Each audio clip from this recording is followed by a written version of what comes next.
So I'm continuing on with volume 3 of the Ty Bollinger series. You go ahead and eat. James is eating some broccoli sprouts. You can't buy them from Superstore, I learned. You can't buy sprouts from Superstore. You can buy broccoli sprouts from Save on Foods though. So, and they're $4 for a little sprout package. But they're very nutritious, so they're well worth the cost as far as I'm concerned, and we don't have a lot of money to throw around, so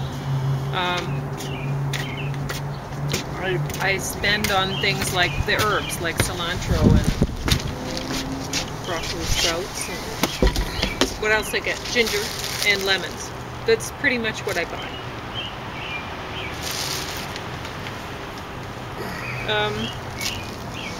Mike Adams, SB 277, the law vaccine mandate for children who attend public school.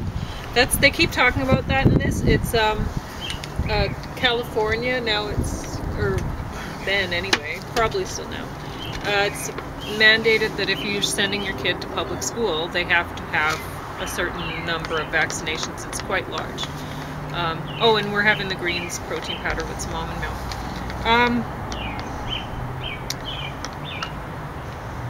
Anyway, vaccine mandate, now linked to cancer, the vaccines, so so-called science, corporate-driven, is against people's consent to their health. It's kind of genocide, violates Nuremberg Code. It's forced medical experiments without consent. American public has been brainwashed to believe this is normal, healthy medicine. Vaccines are damaging our brains, not against the theory of vaccinations. This guy, he's saying he's not against the theory of vaccinations, but he doesn't like them as they are where he is. He's got right a point. Now. Vaccine industry cannot be sued. 90 million damages paid out by government when children brain damaged by swine flu vaccine. They could use non-toxic ingredients. They have alternatives, but for some reason... It seems weird that they're injecting mercury and stuff like that. That is just the height of stupidity. I don't get it. Yeah, but for some reason the toxins are a part of the vaccination. They have removed the mercury in Europe, so they're not doing it there. Dr. Ferret Fatah in Detroit was convicted of prescribing chemo to patients that he had told had cancer, but he knew that they did not have cancer. He was giving them false positive results and torturing the people for his own profit. He's been sentenced to 45 years in prison. Most patients don't get a second opinion. They just believe whatever they're told. You know, if they're diagnosed with cancer, they're like, well, I guess that's it, right? Doctors get kickbacks on chemo, but not on any other prescribed drugs. It's a business that's not in the interest of the consumer. Most people don't know that you can grow certified organic foods on polluted soil and still label it organic. So I bought a bag of organic lemons today. You pays your money, you takes your chances. I can't grow lemons here, so what can I do, right? And it's not like I have enough land to grow everything. The sprouts that James is eating, they're organic. I don't know, but they're not grown on any soil, so I have a pretty good feeling that they actually are organic. But I don't know. I didn't grow them. I don't know.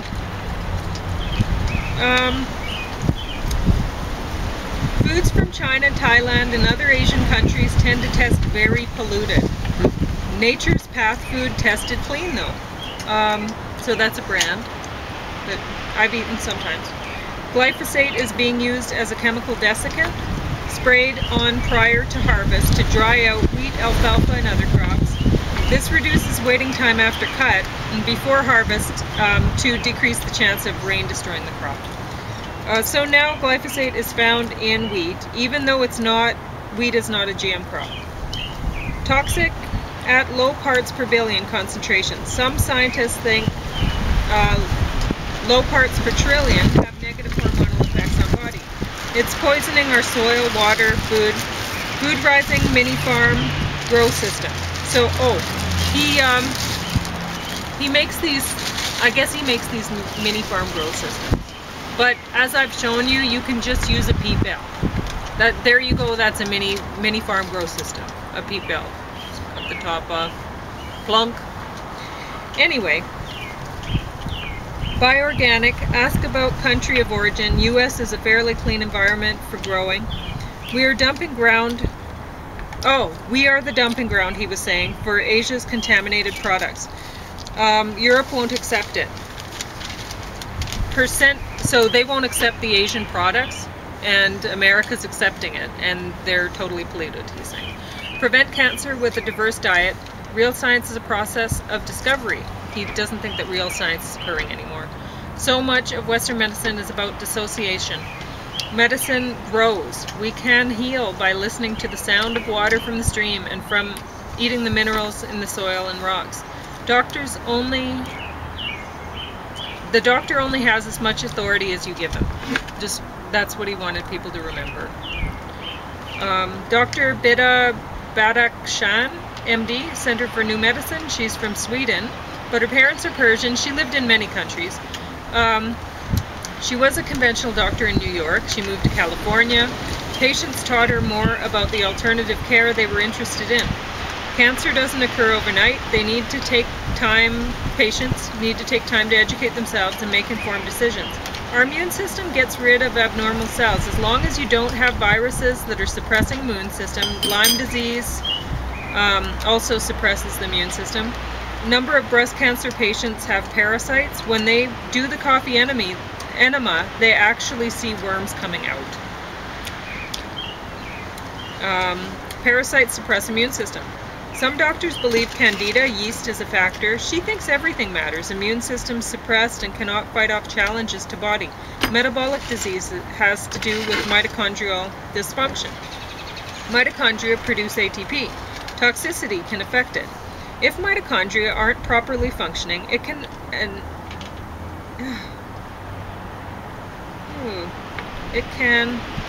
I don't know what I was writing here. Where is it? Something about... Where is it? Well, anyway, something about an anaerobic environment where the mitochondria, they would create an anaerobic environment if they're not properly functioning. And then the abnormal cells can grow in an anaerobic environment, she's saying. But she says in some cancers, the cells change to utilize oxygen. So all of this, that's the thing, you know, life finds a way, and it's going to adapt. So the cancer cells, she's saying, there's some cancers that are now adapting to an oxygen environment. So all of this trying to oxygenate your system to avoid cancer, the cancer's now surviving oxygen in some cases. So that's good to know. Chemo circulating cancer cells mutate and become more resistant. RGCC lab in Europe, lymphoma, 3 to 4 years remission. And this woman found circulating tumor cells in this patient, right? It was into her bones, and she went back to oncologist, the patient did, but decided she wanted a cleaner treatment, so she got intravenous high-dose vitamin C, etc. B12 and folate, gene called Magavorgi. I couldn't make out what she was saying. Her accent a little bit. Which has to do with activation of B12, folate. There's more risk of cancer in those patients. Oncologists in California can't recommend integrative medicine, but if you find some integrative medicine technique on your own, or you're going, you know, you're getting this treatment done and it's working, you can get your doctor, your oncologist, to actually keep track of your numbers and how your cancer is progressing. So your oncologist can help you that way without necessarily, without you getting the treatment that they're suggesting. They can still monitor things for you. So you can make them help you help yourself. So you can help yourself. Anyway, and then they will tell you Yep, looks good. Keep continuing doing what you're doing. Or whatever. If you have a good oncologist, they tell you the truth, right? And you're just, I don't know. Good luck. DNA tells cancer maybe what to do. I don't know what I was writing here. RGCC tells messenger RNA genetically modulated to patient's circulating tumors, cancer cell, causes apoptosis. Got a pattern, make solution, give IV to patients. That's the process. Ones with tumor get tenderness when they've been given the solution. Chemo is good for some testicular cancers, leukemia, lymphoma. So she's not saying don't go chemo. She comes from conventional medicine, and she doesn't necessarily think it's all bad, right? She's open to both worlds, and she says that in those cases, chemo's probably a good idea. Some cancer responds well to chemo, she says, but solid tumor cancers like breast, lung, melanoma don't respond well to chemo, she says. If you have perfect immune system, you can live forever with your circulating cancers, she says. So the immune system will keep them from becoming problematic. You didn't get cancer overnight. You've probably been living with it for years, she said. So her big thing is make sure your immune system is top-notch so that it can handle this stuff. Dr. Suzanne Kim, MD, Irvine, California Cancer Center for Healing. UV LRX machine, ultraviolet blood irradiation, but the device transmits it directly into the vein. They actually put fiber optic cable in there. So, previous device was blood, the blood was extracted and then with saline treated with the UV outside the body. And then, anyway, they could only do 60 cc's of blood at a time. And now in 1 hour treatment with this new device, they can radiate 50 to 75% of the blood, or irradiate, I suppose, with the ultraviolet light. So UV light kills virus, bacteria, fungus. Most of their cancer patients get this treatment. There's also visible light 1 and 2 with this treatment. Fiber optic goes right into vein. Run in saline, 365 nanometers UV, 630 nanometers of red light, and high ATP production. The red light increases the ATP production and helps with immune function. So that's why they add that in, and that runs for a half an hour, so those two lights. And then a green light runs for a half an hour. And this increases the flexibility of the red blood cells, so they'll be better able to fold in tinier veins and promote better circulation. So this allows them to more efficiently deliver oxygen. The UVA is milder in this technique than it used to be in the old system. I think it's obvious reasons. You're doing it outside the body and you're treating as much blood, then maybe it needs to be stronger, right? But here they're treating more blood. It's a milder system and it's right inside the body, because they were worried that the stronger UVC would damage normal cells, so it wasn't included in the system. So she tried homeopathy herself. She found it worked and now recommends it to patients. When you seek out truth, it comes to you, she says. Until the 1970s, conventional medicine recommended coffee enemas. Then they started seeing it as quackery all of a sudden, but they used to recommend it. Todd Jones, child diagnosed with leukemia. He prayed, researched. Our own healing code is amazing, he says. Child services came to his door when he stopped conventional treatment. They told him he needed to bring her back for treatment. They told him they'd take both of their children and put them in childcare. He went to 2 lawyers who told him they could get their daughters back, $800,000 and 2 years later. They went to a hospital and get stent out of arm, but continued with the chemo for the daughter and replaced the hospital food with healthy food they brought from home. I mean, they really weren't given any options. They were told that their children would be taken. So if they didn't go through with this conventional treatment, which is Anyway, the other kids in there needed feeding tubes eventually, but their child didn't need the feeding tube because they were replacing the hospital food with real food.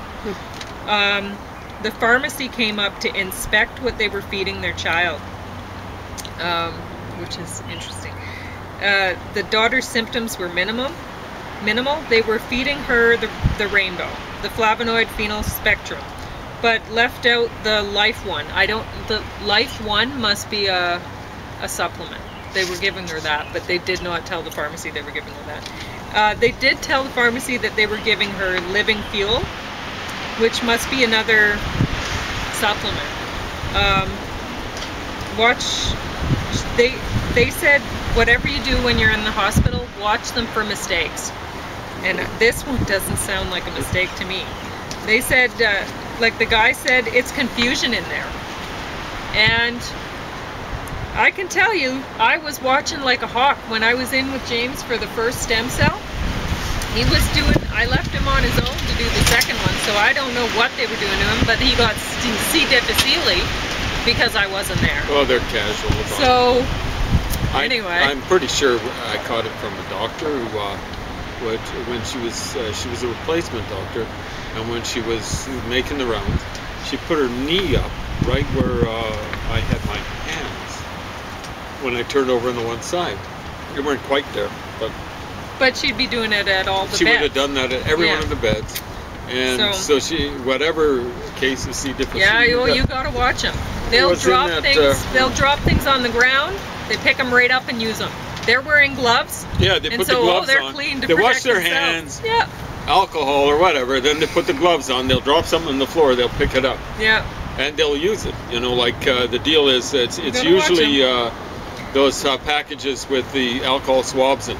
They'll open them up. You know, they're getting their hands dirty, and they'll swab your where they're going to be stabbing you or whatever. So I don't know. There's very low standards. So when you see that, like I was in with James constantly for that first time, so I know when. And what did the nurse say to you? But if you got say I got treatment before. Oh, she said. So I got no immune system, right? Or coming up.